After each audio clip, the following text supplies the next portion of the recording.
Ahojte, stala som sa oficiálne dobrovoľníčkou. Chcela by som vám povedať, že som aj študentka, aj dobrovoľníčka, aj copywriterka, aj vlastne poetka, čiže je to veľmi náročné sklobiť všetko. No, ako poviem vám taký kratší môj príbeh, lebo zatiaľ je len kratší. Ako som sa od iba poetky dostala vlastne až k tej dobrovoľníčke.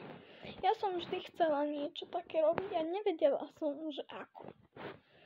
A náhodou som natrafila na Growny, čo je taká platforma, kde dobrovoľníci si hľadajú nejaké projekty, ktoré ich zaujmú a potom ďalej vlastne spolupracujú. No a mňa zaujal jeden projekt Citep a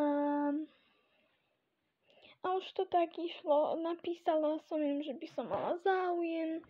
Samozrejme som im poslala toto a ešte plus niečo naviac, nejaké informácie o mne, o adrese mojej, no vlastne moju adresu, moje fotky a tak. No a vlastne oni si ma vybrali, tam boli také kolá, zasadali a si ma vybrali ako tú najdobrovoľníčku a vlastne už pracujem s nimi na 3.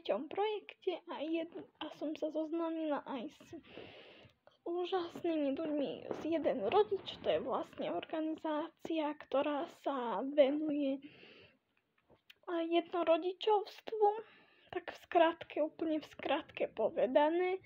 A oni tiež mi prijali žiadosť a vlastne v čom je to online práca, ale vlastne, že v čom spočíva.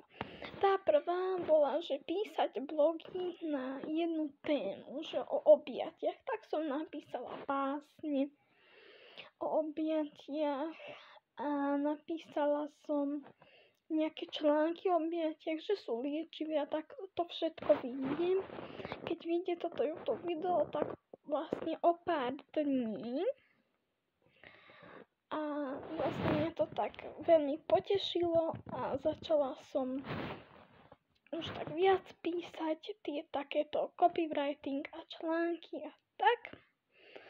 Potom tento projekt je taký ťažší, 36 článkov musím odovzdať a je to pre mládež všetko. Napríklad poviem vám témy, ktoré som tam spomenula. Tak spomenula som tam šikanu, spomenula som tam životné prostredie a lásku k zvieratám, k domácim miláčikom a že to nie je len tak sa o nich starať a sú aj podľa náročnosti, že nestará sa toľko isto o nejakú jednu rybičku a nestará sa tak isto o vlastne psa. Hej, že to je úplne niečo iné. Potom som tam písala o sebapoškodzovaní, depresiách a aj o tom, čo je veľmi dôležité vedieť, si myslím, že nie len dospelí ľudia a nie len umelci, nie je to len choroba umelcov, môžu mať problém psychický, vyhorenie. O tom som písala. A vlastne veľakrát je spomenuté duševné zdravie, Európska únia, lebo aj to súvisí s mládežou, o tom, ako si nájsť prácu, alebo respektíve prečo je dôležitý spánok a vlastne tak. Ešte som tam, že prečo je dobré alebo nie je dobré na sociálnych sieťach a tak. Tieto všetky už sú vlastne 3 projekty, uvidíte. Keď vyjde toto video, tak už by mali trošku ísť von, ja vám dám sem linky a vlastne tá stránka sa volá Citeb, alebo budúcnosť máme vo svojich rukách a vlastne všetko to je tak, no a prijali ma aj do Európskej únie. Európska únia má takú na Slovensku, že pre dobrovoľníkov, kde sa môžu zapojiť pre mladých ľudí a tak tam ma prijali, tam bolo také, akože to museli rozhodovať, či ma príjmu alebo nie, prijali ma, takže takto som vám chcela nahrať, že ak aj vy chcete pomôcť, nebojte sa, cesty sú, buď cez Grovny, alebo na internete sa už dá nájsť veľa možností, len ja si myslím, treba chcieť a treba vedieť niečo, s čím im vieš pomôcť. Že napríklad chodiť do terénov ako dobrovoľný hasič alebo nosič. Ja to robím online, ako som spomínala články, ale proste je veľa spôsobov, že ako to robiť.